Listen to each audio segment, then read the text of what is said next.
Hello listeners. मैं आपकी writer अनी उर्फ अनामिका। अगर आप लोगों को ये स्टोरी पसंद आई हो तो प्लीज मुझे कमेंट सेक्शन में बताइएगा। स्टोरी को अभी जानने के लिए आप प्रतिलिपि या फिर पॉकेट नॉवल पर पढ़ सकते हैं। अब कहानी की शुरुआत करते हैं। चैप्टर 1, माई स्पाई वाइफ। रात का वक्त, दिल्ली का एक पॉश एरिया। हवाएं चल रही थीं क्योंकि मॉनसून का समय था। देखकर ये साफ पता चल रहा था कि कभी भी बारिश हो सकती थी। एक बंगले के बाहर एक ब्लैक कार खड़ी थी। बंगले के अंदर से एक लड़की बाहर आई, जिसके हाथ में एक बैग था।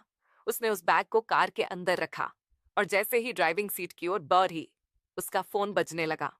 उस लड़की ने ब्लैक शर्ट और ब्लू जीन्स पहनी हुई थी। उसके बाल एक चोटी में गूंथे हुए थे। उसकी चोटी कमर के नीचे जा रही थी। आमतौर पर ये देखना बहुत ही कम होता है। उस लड़की की नीली आंखें बेहद ही खूबसूरत मगर शांत और ठंडी थीं। उस लड़की ने अपने पॉकेट से फोन निकाला और जैसे ही स्क्रीन पर फ्लैश होता, नाम पर्रा। उसके आंखों का वो ठंडापन बिल्कुल ही गायब हो गया। एक हल्की सी मुस्कुराहट ने उस लड़की के होठों पर अपनी जगह बना ली। फोन पिक करते ही सामने से किसी महिला की आवाज आई। आवाज सुनकर यह तो साफ था कि उस महिला की उम्र लगभग 45 से 50 के आसपास की रही होगी। उस महिला ने लड़की से कहा, कहाँ हो तुम? मैंने अभी अभी न्यूज देखी कि मौसम खराब है और भी ज्यादा बिगड़ सकता है। महिला की आवाज में उस लड़की के लिए फिक्र साफ थी। उस महिला की अपने लिए फिक्र को समझकर उस महिला को शांत करते हुए उस लड़की ने कहा, रिलैक्स सम्मी, मैं बिल्कुल ठीक हूँ। हाँ, मौसम थोड़ा खराब है, बट कोई बात नहीं, मैं संभाल लूंगी। पहली बार थोड़ी ही आ रही हूँ। फोन पर मौजूद उस लड़की की अम्मी ने कहा, बिल्कुल नहीं, इतनी देर रात ड्राइव नहीं करूंगी। तुम कल सुबह भी तो आ सकती हो ना। खराब मौसम में ड्राइव करने की जरूरत ही क्या है? हम लोग कहीं भागे तो नहीं जा रहे हैं? लड़की बात करते हुए ड्राइव जी सीट की तरफ आई। ड्राइविंग सीट पर बैठकर उसने कार का दरवाजा बंद किया और अपनी अम्मी से कहा, अम्मी, अगर कल सुबह निकलूंगी तो फिर आप लोगों के साथ वक्त कब बिताऊंगी? आपको भी पता है मुझे अपने काम पर जाना होता है और मेरी फ्लाइट है। आप लोगों के साथ कब रहूंगी? कम से कम मुझे कुछ घंटे तो मिलेंगे। एक दिन का लंबा वक्त मुझे वहां आने में ही लग जाएगा। आप परेशान न हो। बात के दौरान ही उस लड़की ने कार स्टार्ट कर दी और धीरे धीरे आगे बढ़ने लगे। तभी एक तेज बिजली चमकी, जिसकी आवाज काफी ज्यादा तेज थी। आवाज सुनते ही उस लड़की की अम्मी ने कहा, ये कैसी आवाज थी? क्या हुआ है? उस लड़की ने एक नजर आसमान की तरफ देखा। बिजली इतनी तेज चमकी थी, ये एक पल को जैसे रात में ही सवेरा हो गया हो। और उसी के साथ बारिश भी शुरू हो गई, जो कि काफी तेज थी। उस लड़की ने अपनी अम्मी के सवाल का जवाब देते हुए कहा, कुछ नहीं अम्मी, बस बादल गरजने की आवाज थी। उस लड़की की अम्मी ने कहा, बेटा, जब मौसम इतना ही खराब है तो आने का क्या जरूरत है? इतने खराब मौसम में तू कल सुबह भी तो आ सकती है ना। वो लड़की अपनी अम्मी की परेशानी को अच्छी तरह समझ रही थी, मगर उसे अपने परिवार के साथ भी वक्त बिताना था, क्योंकि कुछ ही दिनों बाद उसकी फ्लाइट थी और उसे एक लंबे वक्त के लिए इस देश से दूर जाना था, अपने परिवार से दूर जाना था। और कुछ पल के लिए भी अगर उसे अपने परिवार के साथ वक्त बिताने को मिले तो वो ये कैसे छोड़ सकती थी? वो लड़की बात कर रही थी और इसी दौरान ड्राइव करते हुए उसकी ड्राइविंग स्पीड भी काफी तेज हो गई थी। बारिश का मौसम होने की वजह से काफी कुछ देखने में परेशानी हो रही थी और उसका ध्यान अब अपनी अम्मी की बातों पर जाने लगा।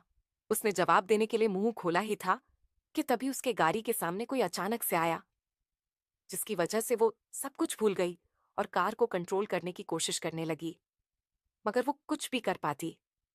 कोई अचानक से उसकी कार से टकरा गया। उसने झटके से ब्रेक लगाए और तुरंत ही कार से बाहर आई। इस दौरान उसने पहले ही फोन कट कर दिया था। कार से बाहर आते ही वो लड़की भागते हुए अपनी कार के आगे गई, जहां पर एक लड़की भीगी हुई साड़ी में खून से लथपथ पड़ी थी। वो अपने पेट के बल सड़क पर पड़ी हुई थी। वो लड़की भागकर उस लड़की के पास गई और उसे जैसे ही पलटा, उसका चेहरा खून से लथपथ हुआ पड़ा था। बारिश काफी तेज हो रही थी। बारिश की तेज बूंदें उस लड़की के चेहरे पर भी पड़ रही थीं। इस वजह से उसके चेहरे पर लगा खून धुलने लगा। कार की हेडलाइट में जब उस लड़की ने दूसरी लड़की का चेहरा देखा तो वो हैरान रह गई। उस लड़की के मुंह से सिर्फ एक शब्द निकला, नित्या। लड़की काफी घायल थी और उसके पूरे शरीर से खून रिस रहा था। उस लड़की की सारी पूरी तरह खून से सन चुकी थी। ये बता पाना भी बहुत मुश्किल था कि सारी का रंग कैसा होगा। उसका सर भी बुरी तरह से फट गया था। वो लड़की अभी तक पूरी तरह बेहोश नहीं हुई थी, जिस वजह से उस लड़की ने भी उसका चेहरा देखा। नित्या ने उस दर्द में भी अपने हाथों को उठाकर जोड़ने की कोशिश करते हुए दर्द भरी आवाज में उस लड़की से कहा, प्लीज मुझे बचा लो, प्लीज हेल्प।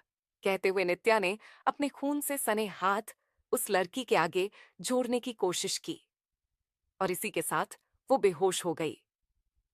पहली लड़की ने उसे झंझोरा और जगाने की कोशिश की। उसे लग रहा था जैसे वो उसे उठाएगी और अपने साथ ले जाएगी। वो बहुत ज्यादा डर गई उस लड़की को ऐसी हालत में देखकर। उस लड़की ने नित्या को सड़क पर लिटाया और जल्दी से कार की तरफ बढ़ी।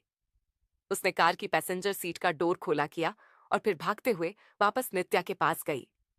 उसने नित्या को अपनी गोद में किसी तरह उठाया और कार में बिठाकर जल्दी से कार की ड्राइविंग सीट संभाली और तेजी से उसे हॉस्पिटल के लिए लेकर निकल गई। 7 महीने बाद दिल्ली का सबसे बड़ा बैंक्वेट। आज यहाँ शहर का हर बड़ा और दिग्गज इंसान मौजूद था और इस सब का कारण था दिल्ली के सबसे बड़े बिजनेस टाइकून की शादी। यहाँ मौजूद हर एक इंसान काफी हैरान था और इन सब की हैरानी का कारण था कि एक बिजनेस टाइकून एक मिडिल क्लास लड़की से शादी कर रहा था। और इन सबसे भी ज्यादा जो हैरानी की वजह थी वो ये कि इस शादी में मीडिया को इनवाइट नहीं किया गया। इनफैक्ट मीडिया को इस पूरे अरेंजमेंट से दूर रखा गया था। कोई भी इस बात को नहीं समझ पा रहा था कि क्यों एक बिजनेस टाइकून एक मिडिल क्लास लड़की से शादी कर रहा है और मीडिया को क्यों इन सबसे दूर रखा गया है। मंडप में पंडित जी पूजा के मंत्र पढ़ रहे थे और उनके सामने ही एक लड़का बैठा हुआ है जिसने ऑन ऑफ व्हाइट कलर की शेरवानी पहने हुए जिस पर हैंडमेड जरी का काम किया हुआ था। इसमें शक की कोई गुंजाइश नहीं थी कि उस शेरवानी में मौजूद वो शख्स कितना हैंडसम और एक अट्रैक्टिव पर्सनालिटी का मालिक था। उस लड़के के चेहरे के भाव बिल्कुल शांत थे। किसी राजा के जैसा रुबाब उसके चेहरे पर था। कहना बहुत मुश्किल था कि उस लड़के के मन में क्या होगा। पूजा के बाद पंडित जी ने दुल्हन को बुलवाने को कहा तो दुल्हन की बुआ आगे आए। उन्होंने पंडित जी से कहा, जी मैं अभी सांची को लेकर आती हूं। सांची की बुआ ने ये कह तो दिया था मगर अपने चेहरे पर एक अलग सी घबराहट लिए वो वहां से गई। कुछ ही पल के इंतजार के बाद ग्रे कलर के लहंगे में एक खूबसूरत से लड़की चलकर आने लगी। ग्रे कलर के लहंगे में सांची बेहद खूबसूरत लग रही थी। उसके दुपट्टे पर मेहरून कलर का बॉर्डर जो कि उसके कमर से घूमकर उसके कंधे पर पीछे की तरफ जा रहा था और एक लाल रंग का दुपट्टा जो कि उसके सर पर था। उसने जो गहने पहने हुए थे देखकर साफ पता चल रहा था कि वे भी कस्टम मेड है। उसके भाइयों ने उसके सर के ऊपर एक और चुंदरी पकड़ रखी थी जिसके नीचे वो लड़की चलकर आ रही थी। इस वक्त वो लड़की किसी रानी से कम नहीं लग रही थी। मगर कुछ अजीब था, उसके दोनों तरफ उसकी बहनों ने उसे बाजुओं से पकड़ा हुआ था और वह उसे मंडप की ओर लेकर आ रही थी। सांची की नीली आंखें बिल्कुल शांत और भावहीन थीं, जैसे वो कोई इंसान न हो, कोई पुतला हो। उसके आते ही हर कोई बस सांची की खूबसूरती ही निहार रहा था, मगर किसी का ध्यान भी इस बात पर नहीं था कि सांची पूरी तरह शांत थी। उसके चेहरे पर किसी भी तरह का अक्स दिखाई नहीं दे रहा था। धीरे धीरे सांची चलकर मंडप के पास आए।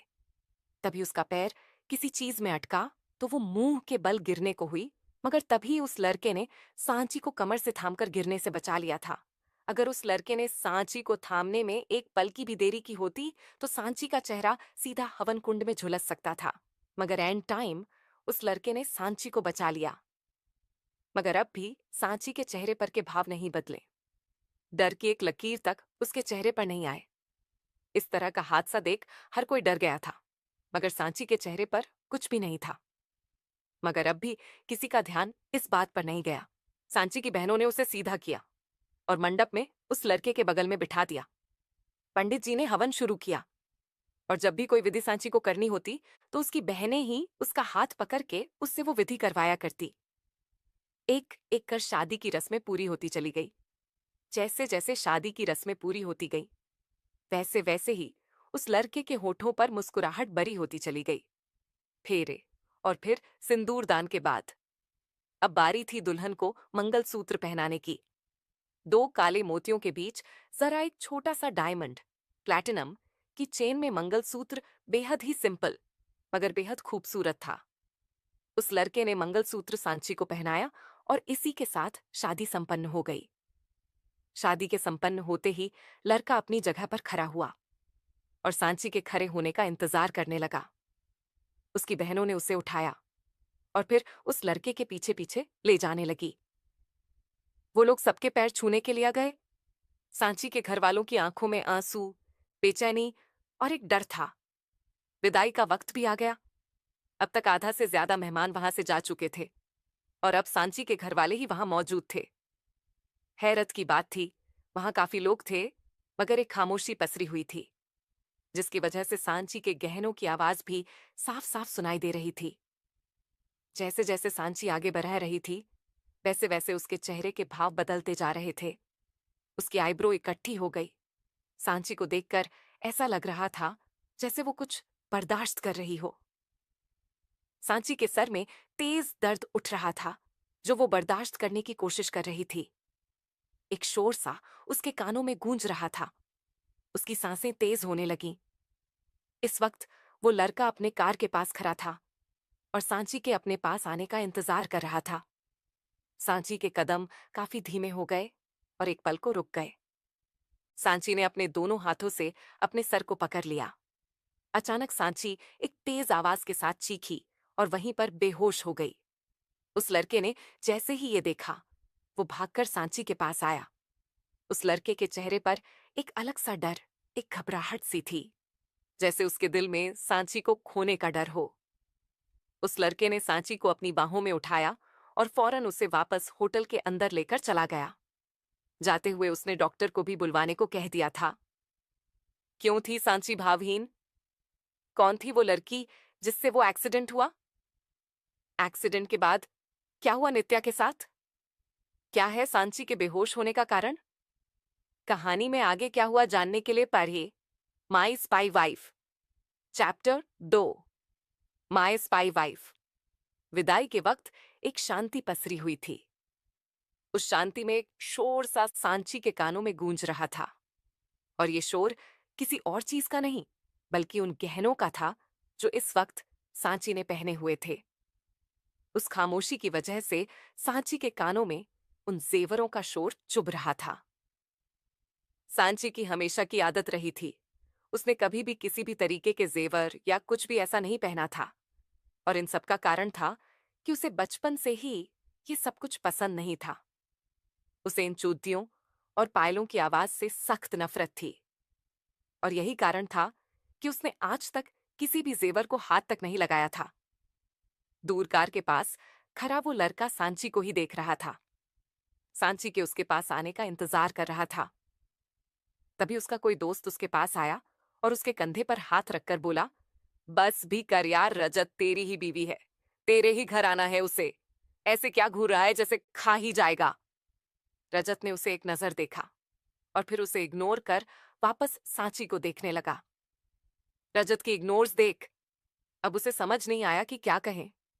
उसने फिर से कुछ कहने के लिए अपना मुंह खोला लेकिन तभी एक चीख उन दोनों के कानों में पड़ी और उन दोनों का ध्यान एक साथ सांची की तरफ गया। चूदियों और पायलों की शोर से सांची का सर फटने को तैयार था। उसने अपने दोनों हाथों से अपने सर को पकड़ा हुआ था और एक तेज चीख के साथ वो वहीं बेहोश हो गई। सांची को बेहोश होता देख रजत तेजी से भागकर सांची के पास आया। सांची को संभालते हुए उसे होश में लाने की कोशिश की मगर जब सांची होश में नहीं आई तब रजत ने उसे अपने बाहों में उठाया और अपने दोस्त को डॉक्टर को बुलवाने को कह दिया और सांची को लेकर होटल के ही एक कमरे में चला गया। कमरे में आते ही उसने सांची को बेड पर लिटाया और बेचैनी से डॉक्टर के आने का इंतजार करने लगा। इस दौरान रजत के चेहरे पर सांची को खो देने का डर सा था। कुछ ही देर इंतजार के बाद डॉक्टर आए। वो जैसे ही वहां पहुंचे, उन्होंने काफी लोगों को वहां पाया, तो उन्होंने सबको कमरे से जाने को कहा, मगर रजत ने उनकी बात नहीं मानी। डॉक्टर ने कई बार रजत को कमरे से बाहर भेजने की कोशिश की, मगर फिर रजत के गुस्से को देख वो भी खामोश हो गए और रजत वहीं कमरे में मौजूद रहा और उसकी मौजूदगी में ही डॉक्टर ने सांची को ट्रीट किया। डॉक्टर ने ट्रीटमेंट के बाद रजत को देखते हुए उसे कहा, don't worry mister Singh, she is absolutely all right. शायद स्ट्रेस और थकान की वजह से बेहोश हुई है, थोड़ी ही देर में होश आ जाएगा। अपनी बात खत्म करने डॉक्टर के जाने के बाद रजत वहीं बेड साइड पर एक चेयर डालकर बैठ गया।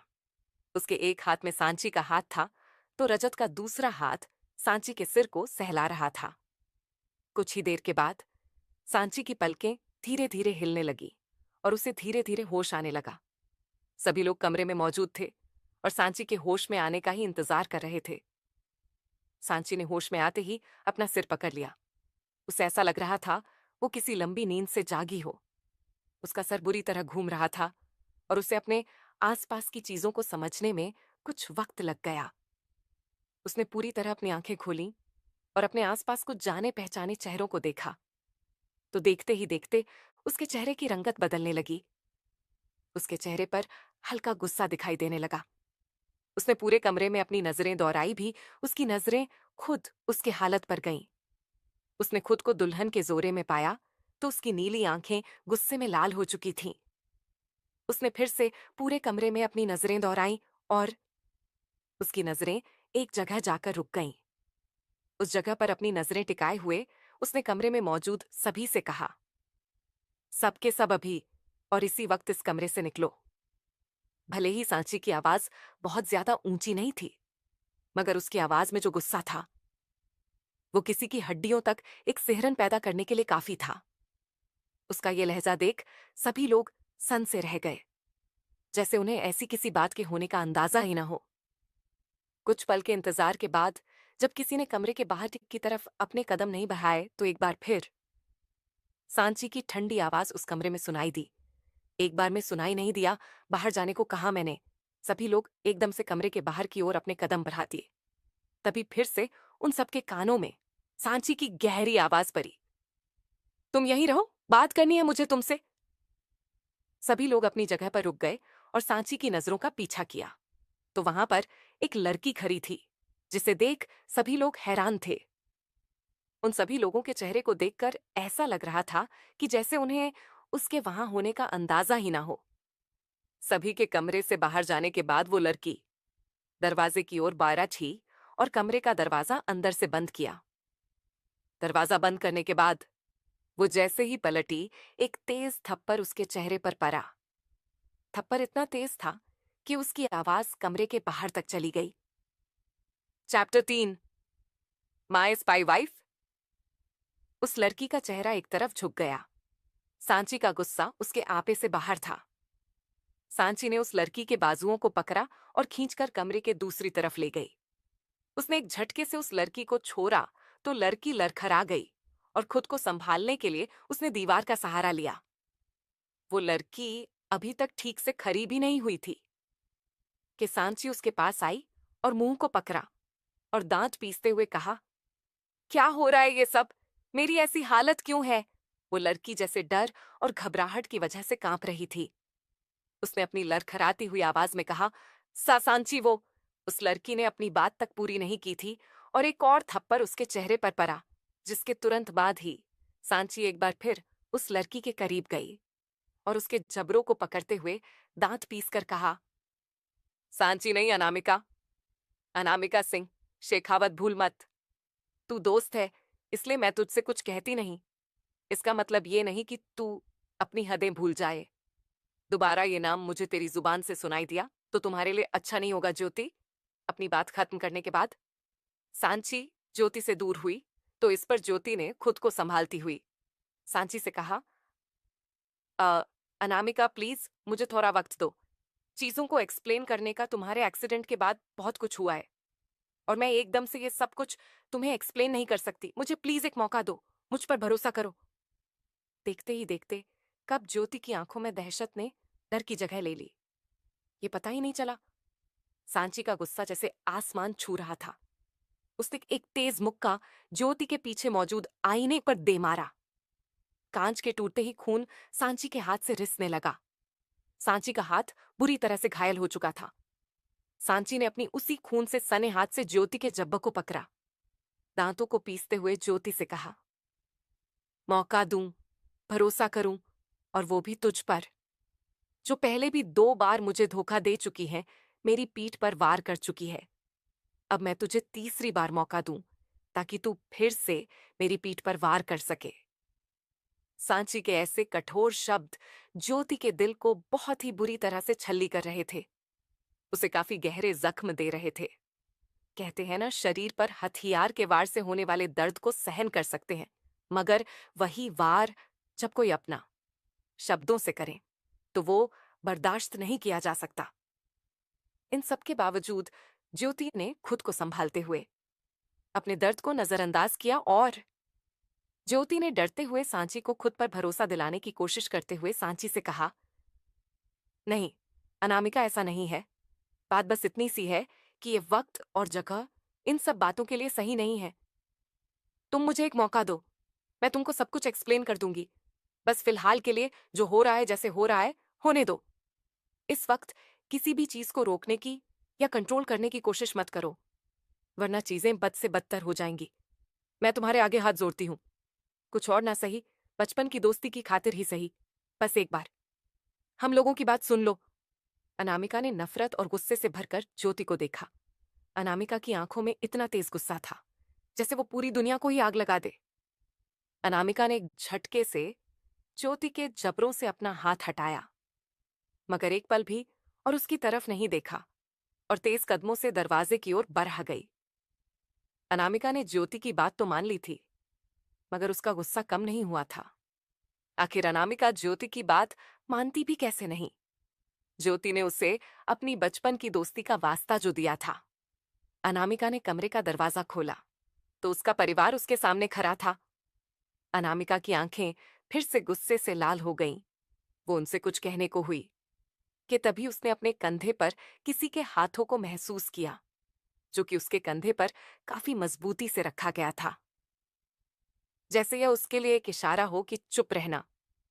अनामिका ने अपनी गर्दन हल्के से घुमाई और अपने कंधे पर मौजूद हाथ को देखा। उसे समझते देर न लगी कि यह हाथ किसका है और उस इंसान ने की क्या मंशा है, मगर अनामिका को काफी तेज गुस्सा आ रहा था। अपने गुस्से को काबू करने के लिए अनामिका ने अपनी मुट्ठियां कस ली और एक नजर सबको देखकर वहां से तेज कदमों से चली गई। अनामिका की जाने के बाद ज्योति सबके सामने आई और एक नजर उन सबको गुस्से और निराशा से देखा।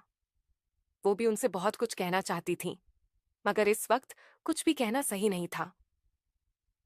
तभी उसकी नजर फर्श पर पड़ी, जहां खून की बूंदें एक कतार में आगे की तरफ जा रहे थे। उसे ध्यान आया कि अनामिका का हाथ जख्मी है। परिवार वालों ने ज्योति को देखा और उन सब ने उससे नजरें चुरा लीं। कमरे के बाहर आने से पहले ही ज्योति के चेहरे पर जो खून लगा था उसने साफ कर लिया था, मगर फिर भी थप्पड़ के निशान अब तक उसके गालों पर मौजूद थे, जो अनामिका के घरवालों ने देख लिया था। रजत भी वहीं मौजूद था, मगर न अनामिका और न ज्योति, किसी ने भी उस पर ज्यादा ध्यान नहीं दिया था। दोनों ने ही उसे पूरी तरह से इग्नोर कर दिया, जैसे उसकी कोई एग्जिस्टेंस ही ना हो। अनामिका के घर वालों की नजर भी खून की बूंदों पर पड़ी। सांची की बुआ कुछ कहने के लिए आगे आईं, मगर हाथ के इशारे से ज्योति ने उन्हें कुछ भी कहने से रोक दिया। इस वक्त ज्योति की आंख में भी वही गुस्सा था जो कुछ देर पहले अनामिका की आंखों में था। करे लहजे में ज्योति ने कहा, कोई जरूरत नहीं है झूठी फिक्र की, उसकी फिक्र करने वाले बहुत है। कहकर ज्योति अनामिका के पीछे भागी। अनामिका का थप्पड़ इतना तेज था कि ज्योति का चेहरा लाल हो चुका था, मगर फिर भी उसे इन सब की कोई परवाह नहीं थी। ज्योति फौरन उन खून की बूंदों के पीछे गई या यूं कहूं कि अनामिका के पीछे भागी। ज्योति की जाने के बाद फिर से अनामिका के घर वालों की नजर खून के बूंदों पर चली गई। उसकी बुआ आगे बढ़ने को हुई तो पीछे से किसी ने उनका हाथ पकड़ा। उन्होंने पीछे मुड़कर देखा तो वहां उनकी बेटी निशा खड़ी थी। निशा ने अपनी मां से कहा, मां रहने दो, अभी उनके पीछे मत जाओ। वो गुस्से में है और गुस्से में उनका खुद पर कंट्रोल नहीं रहता। आप लोगों ने भी गलत किया है, उनके गुस्से को और मत भड़काओ। ज्योति भागते हुए अनामिका के पास आई और उसका हाथ पकड़कर एक कमरे के अंदर लेकर चली गई। उसने कमरे का दरवाजा अंदर से बंद कर दिया और अनामिका को बेड पर बिठा दिया।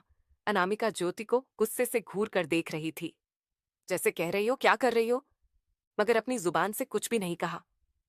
ज्योति ने एक नजर अनामिका को देखा, मगर फिर अपनी नजरें अनामिका से फेर ली और बोली, तुम्हारे हाथ से खून बह रहा है, ड्रेसिंग की जरूरत है। कहते हुए ज्योति कमरे में ड्रेसिंग के लिए फर्स्ट एड बॉक्स ढूंढ रही थी। कुछ ही देर की मेहनत के बाद ज्योति को फर्स्ट एड बॉक्स मिल गया। वो घुटने के बल बैठी और अनामिका के हाथ की ड्रेसिंग करने लगे। इस पूरे टाइम अनामिका खामोश रही। ड्रेसिंग करते हुए ज्योति ने ही कहना शुरू किया, मैं समझ रही हूं तुम्हारी बात और तुम गलत भी नहीं हो, मगर हालात ही कुछ ऐसे हो चुके थे कि हम कुछ और नहीं कर सकते थे। हम सब मजबूर थे, हम सबके हाथ बंध गए थे। मैं इस वक्त में पूरी बात तो एक्सप्लेन नहीं कर सकती, मगर सिर्फ इतना कह सकती हूं कि इस वक्त तो तुम्हें शांत रहने की ही जरूरत है, वरना हालात बद से बदतर हो जाएंगे। ज्योति पूरी तरह से अनामिका को अपनी बातों में कन्विंस करने की कोशिश कर रही थी, पर अनामिका पूरे वक्त खामोश रही। कुछ ही देर में ड्रेसिंग भी खत्म हुई और अनामिका के हाथ पर सफेद पट्टी बंधी हुई थी, मगर अनामिका अपनी जगह से हिली भी नहीं। ज्योति को कुछ समझ नहीं आया तो उसने अनामिका की तरफ देखा। अनामिका की आंखें अब भी गुस्से से लाल थीं। ज्योति को कुछ नहीं समझ में आया, लेकिन तभी उसकी नजरें उसके हाथों पर गई। उसने फिर से एक नजर अनामिका को देखा। क्या ढूंढ रही है ज्योति?